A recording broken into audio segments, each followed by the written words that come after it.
ইউসুফ আলাইহিস সালাম এই পরিস্থিতিতে দেখেছেন যে এই দায়িত্বটা যদি এখন আমি না নিই, অন্য কোনো মানুষ যদি এখানে চলে আসে, কোনো অযোগ্য অথবা কোনো দুর্নীতিগ্রস্ত মানুষ যদি এই জায়গাটায় চলে আসে, তাহলে এতে মানুষের অনেক বড় ক্ষতি হবে, জাতির অনেক বড় ক্ষতি হবে।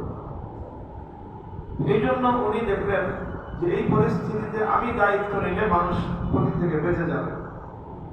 তো কোনো মানুষ যদি এমন পরিস্থিতির সম্মুখীন হয় যে সে একান্তভাবে আন্তরিকভাবে ইখলাসের সাথে যদি সে মনে করে যে এই মুহূর্তে আমি দায়িত্ব না নিলে, আমি দায়িত্ব না চাইলে অন্য যাদের কাছে দায়িত্ব যাবে, তারা দায়িত্ব যথাযথভাবে আঞ্জাম দিতে পারবে না এবং এর সমূহ ক্ষতি হবে, তাহলে সেই ক্ষেত্রে শুধুমাত্র সেই ক্ষেত্রেই কোনো দায়িত্ব এটা ছেড়ে নেওয়া যায়।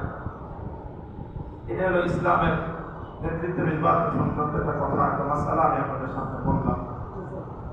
মোহতারাম হাজিরিন, নেতৃত্ব বিশেষ করে আমাদের বর্তমান মুসলিম সমাজে বা আমাদের দেশে প্রচলিত যে গণতান্ত্রিক পদ্ধতির নির্বাচন, এই নির্বাচনে যারা ভোট দেওয়া হয়, এই ভোটের ব্যাপারে শরীয়তের মাসালা, ইসলামের দৃষ্টিভঙ্গি আমাদের জানা থাকা দরকার।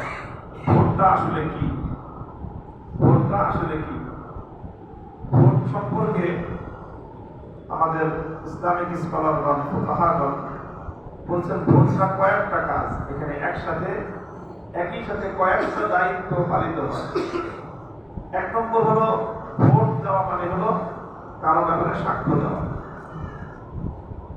ভোট দেওয়া মানে কারো ব্যাপারে সাক্ষী দিচ্ছি, আমি অমুককে ভোট দিলাম মানে আমি সাক্ষী দিচ্ছি এই লোকটা এই কাজের জন্য আমানতদার এবং যোগ্য।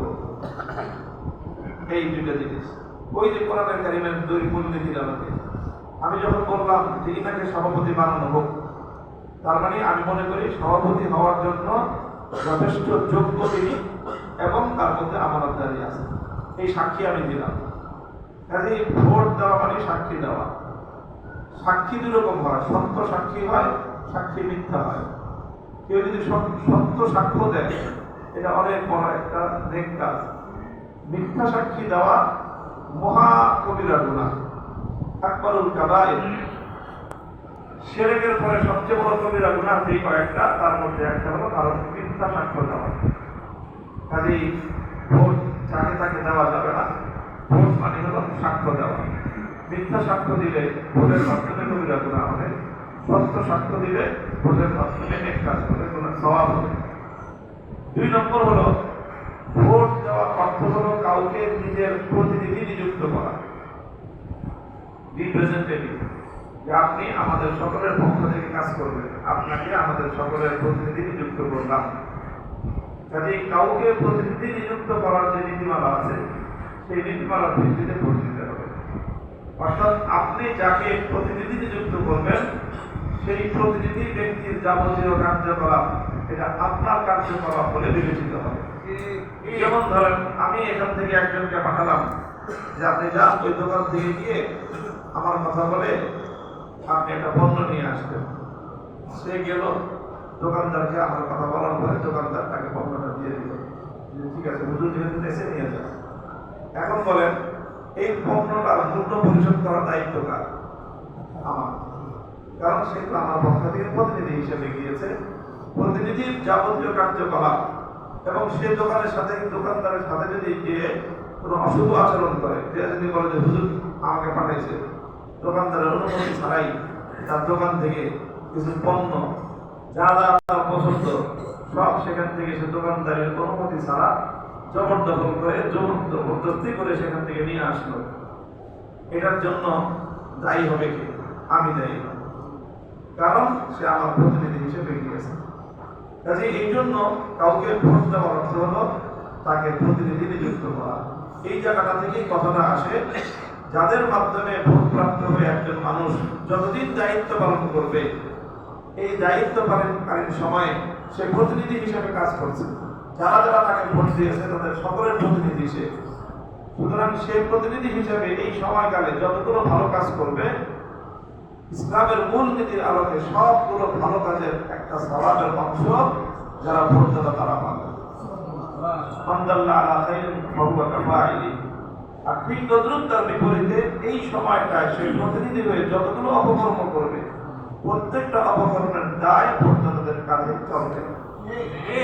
আল্লাহ রাসূল সাল্লাল্লাহু আলাইহি সাল্লাম বলেছেন, কিয়ামত পর্যন্ত যত মানুষ খুন হবে, যত মানুষ নিহত হবে অন্যায় ভাবে, সমস্ত খুনের একটা গুনাহের ভার আদম আলাইহিস সালামের প্রথম সন্তান কাবিলের কাঁধে গিয়ে পড়বে।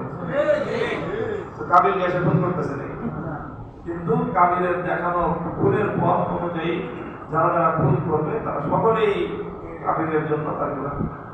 এই জন্য ভাই এটা খুবই সেনসিটিভ একটা বিষয়। আমরা এই বিষয়গুলোতে সচেতনভাবে দায়িত্বশীল হিসেবে দায়িত্ব পালন করব। আমি আসলে কথাগুলি বললাম একজন ইসলামিক স্কলার হিসেবে, একজন আলেম হিসেবে। আমি এই আসনের সংসদ সদস্য প্রার্থী হিসেবে কিছুই বললাম না, শুধু একটা কথাই বলি, একটা দুটো শব্দ বলবো। আমার ধারণা মতে ইন্নী হাফিজুল আলিম। বর্তমান সময়ে এই সমাজের, এই রাষ্ট্রের, এই অঞ্চলের দায়িত্ব পালন করার জন্য পর্যাপ্ত জ্ঞান এবং শিক্ষা আমি অর্জন করেছি। মাদ্রাসা শিক্ষায় আমি দাওরায়ে হাদিস পাস করেছি, বাংলাদেশে ফার্স্ট স্ট্যান্ড করে। পাশাপাশি আমি জেনারেল শিক্ষায় অনার্স মাস্টার্স করেছি ইকোনমিক্সের উপর। মাদ্রাসায় 31 বছর ধরে আমি বুখারী শরীফ পড়াই। জেনারেল শিক্ষা ইউনিভার্সিটিতে আমি ইকোনমিক্সের উপর টিচিং করি। এর বাইরে 35 বছর ধরে রাজনৈতিক অভিজ্ঞতা আমার আছে।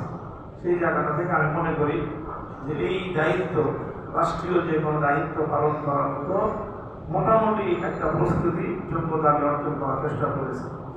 আর প্রথমটা হলো এমনি হাফিজুল।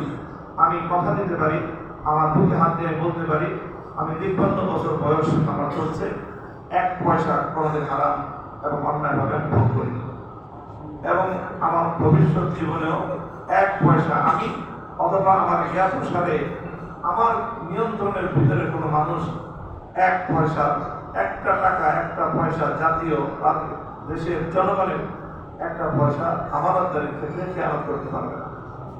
এবং রাষ্ট্রীয় সকল দায়িত্ব, জনগণের পক্ষ থেকে প্রাপ্ত সকল দায়িত্ব ইনশাআল্লাহ আমানতদারির সাথে আমি আদায় করতে পারব।